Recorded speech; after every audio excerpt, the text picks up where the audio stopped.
Hahanap ka ba ng source ng protein like this supplement, Muscle Tech Nitrotech with 30 grams of protein. Pero nung chinek mo sa Shopee, napakamahal. And yung mga voucher as of now is napakaliit lang. Kaya naghahanap ka ng video kung saan makaka-discount ka. You are so lucky right now because gagawa ako ng video about it. So, before I give you the link of this whey protein, first papakita ko muna sa inyo paano siya timplahin.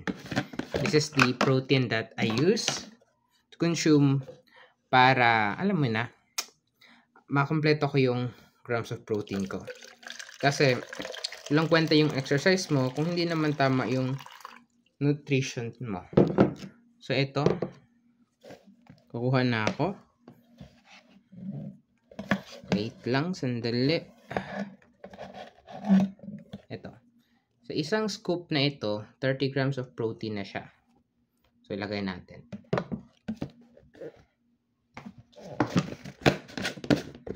Tapos, ayun, pag nalagay mo na yung whey protein dito, close mo na lang. And, with your shaker, shake mo na lang. So, yung website na bibigyan ko, ipapakita ko sa Shopee ngayon, na may whey protein is makakatipid talaga kayo with shaker pa. So, ayun. So, if interested din kayo makahanap ng ganito, shaker with whey protein, maglalagay ako sa video.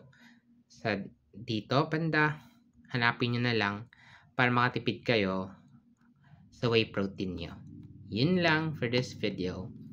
Let's go!